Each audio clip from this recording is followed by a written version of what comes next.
It was the kind of cold that stung your fingertips even through gloves, the kind that reminded people to hurry home. But James had no home to return to. The old Chevy truck wheezed to a stop just past exit 17, a forgotten rest stop on the edge of I-90, surrounded by pine trees and patches of snow. He turned off the engine and looked over at his daughter. "All right, Peanut. Let's get you some warm food," he whispered, brushing a golden curl from her forehead. Lily, only 7, had fallen asleep hugging her stuffed unicorn, unaware her father had stretched their last $20 over canned soup, oatmeal, and gas. Her coat was too small, her shoes were worn, but her spirit bright. Somehow, always bright.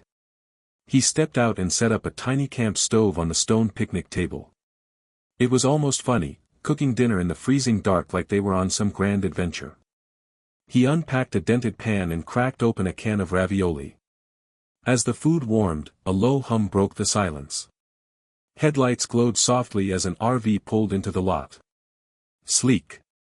Expensive. Out of place. The door opened, and a woman stepped out. She looked to be in her late 40s, draped in a cashmere shawl, clutching a travel mug. She was beautiful in that effortless way that money often buys, but there was a weight in her eyes, like she'd carried grief longer than her designer boots had walked the earth. James gave a nod and turned back to the food. "Cold night," she said, cautiously approaching. "Yeah," James replied. "But warm food helps." She smiled faintly. "I'm Clara." "James. And that's Lily, my little boss." Clara chuckled, genuinely. "Mind if I sit?" They shared a silence only strangers can share, awkward but oddly comforting. "You're out here, just you and her?" she asked gently. James nodded. "Lost my job 6 months ago. Then the house. Been chasing leads ever since. Lily doesn't know how bad it is. I tell her it's a road trip adventure." Clara's eyes glistened. "I wish someone had done that for me when I was a girl." She glanced toward her RV. "I have everything in there. Every comfort. But it's all just furniture." James stirred the food, the scent filling the air. "You hungry?" "It's not much, but it's hot." Clara hesitated, then laughed.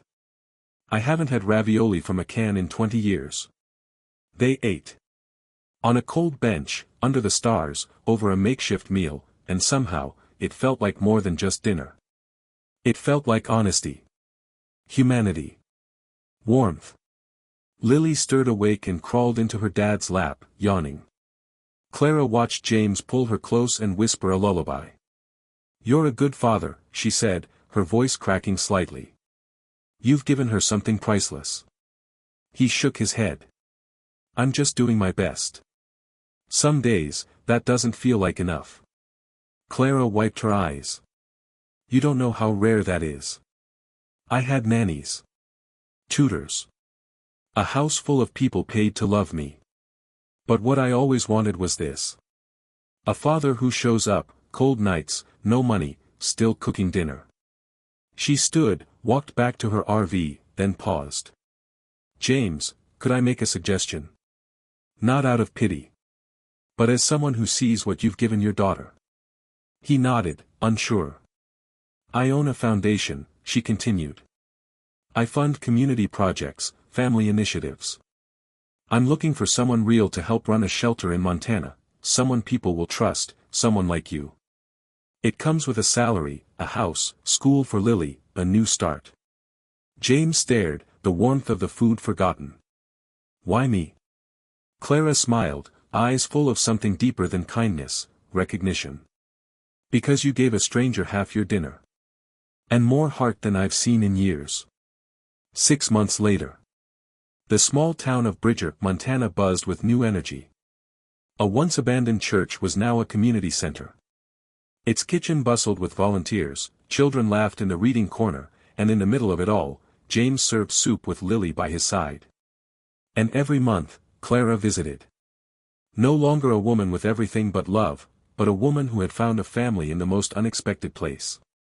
Sometimes, a can of ravioli at a roadside bench is more than dinner. Sometimes, it's destiny. Kindness doesn't require wealth, it creates it in the hearts it touches.